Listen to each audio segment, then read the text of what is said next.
नमस्कार दोस्तों, स्वागत है आपका। चलिए आज इतिहास के उन पन्नों को खोलते हैं जिनके बारे में अक्सर ज्यादा बातें नहीं होती। हम बात करेंगे भारत की आज़ादी की लड़ाई के उस हिस्से की जो राजस्थान की रियासतों में लड़ा गया।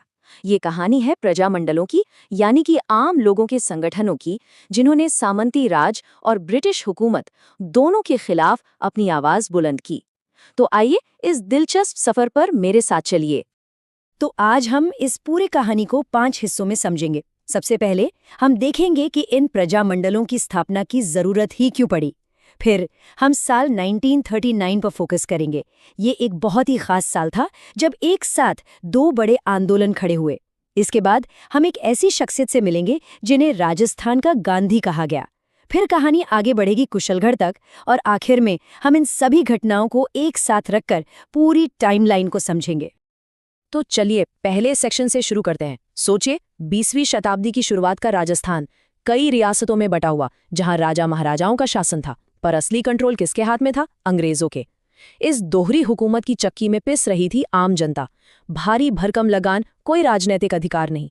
इसी घुटन भरे माहौल में एक नई सोच ने जन्म लिया और लोगों ने तय किया कि अब संगठित होकर अपने हक की लड़ाई लड़नी ही होगी। और बस यहीं से प्रजामंडल आंदोलनों की नींव पड़ी। अब कहानी पहुंचती है साल 1939 में। ये साल भारतीय इतिहास में बहुत ही अहमियत रखता है। देश में आज़ादी का संग्राम जोरों पर था और उसकी गूंज अब राजस्थान की रियासतों तक भी साफ साफ सुनाई दे रही थी। और इसी एक साल के अंदर राजस्थान में 2 जगहों पर प्रजामंडलों की स्थापना हुई, जिसने इस आंदोलन को एक नई ही रफ्तार दे दी। ये थे किशनगढ़ और सिरोही प्रजामंडल। जरा स्क्रीन पर देखिए, ये टेबल हमें 1939 की पूरी कहानी एक नज़र में बता देता है। एक तरफ है किशनगढ़ प्रजामंडल, जिसकी स्थापना किशनगढ़ में ही हुई। इसे खड़ा किया क्रांतिचंद चौथानी और जमान शाह ने। ये वो स्थानीय नेता थे जो अपनी रियासत के लोगों के लिए अधिकार चाहते थे।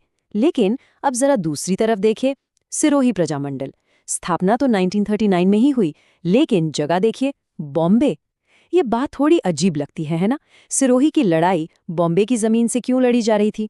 इसके पीछे एक बहुत बड़ी वजह थी। और सिरोही प्रजामंडल की बात हम एक ऐसे महान इंसान तक ले आती है जिनका नाम इतिहास में हमेशा के लिए दर्ज हो गया, गोकुल भाई भट्ट। वो सिर्फ एक संस्थापक नहीं थे, बल्कि कह सकते हैं कि इस पूरे आंदोलन की आत्मा थे।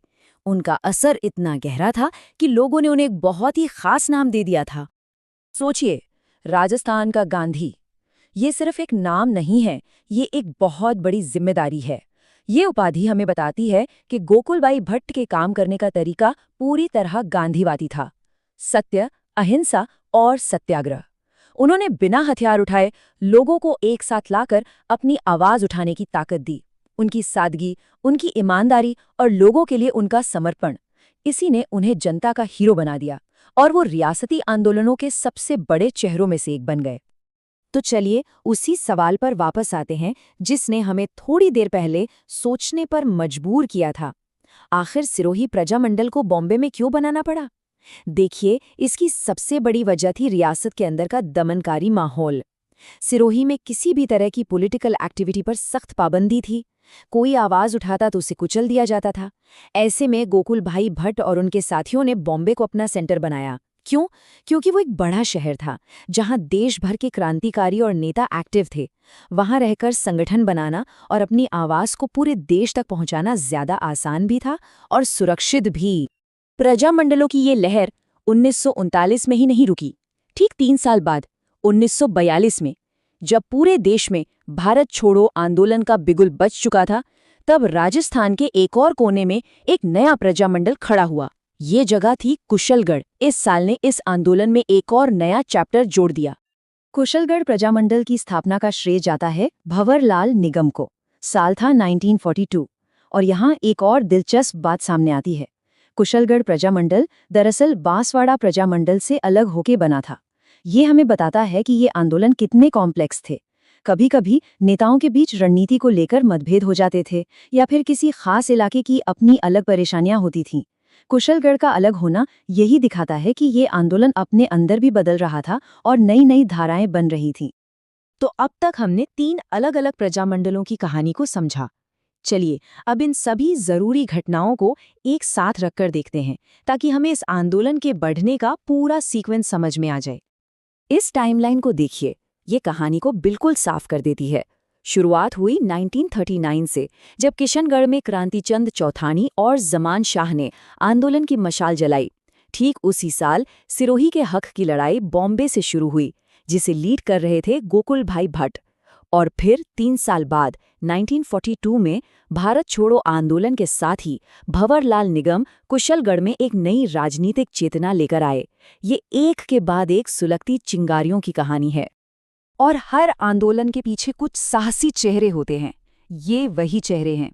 किशनगढ़ में क्रांतिचंद चौथानी और जमान शाह, सिरोही के आवाज बने गोकुल भाई भट्ट, जिन्हें राजस्थान का गांधी कहा गया, और उनके साथी वृद्धिशंकर, और कुशलगढ़ में नई राह बनाने वाले भंवरलाल निगम। इन सभी नेताओं ने अपनी हिम्मत से इतिहास का रुख मोड़ने का काम किया। और आखिर में ये सबसे बड़ा सवाल, किशनगढ़, सिरोही और कुशलगढ़ के ये जो स्थानीय आंदोलन थे, ये भारत की आज़ादी की इतनी बड़ी लड़ाई में कहाँ फिट होते हैं? तो इसका जवाब ये है कि ये आंदोलन उस विशाल नदी की वो छोटी छोटी धाराएं थीं जिन्होंने मिलकर आज़ादी का सागर बनाया। इन्होंने ये पक्का किया कि आज़ादी की लड़ाई सिर्फ बड़े शहरों तक ही सिमट कर ना रह जाए, बल्कि देश के हर कोने, हर रियासत तक पहुंचे और हर आम आदमी की आवाज़ उसमें शामिल हो। वीडियो पसंद आया तो वीडियो को लाइक करें, ज़्यादा से ज़्यादा शेयर करें और चैनल को सब्सक्राइब करें। मिलते हैं ऐसे ही अगले वीडियो में।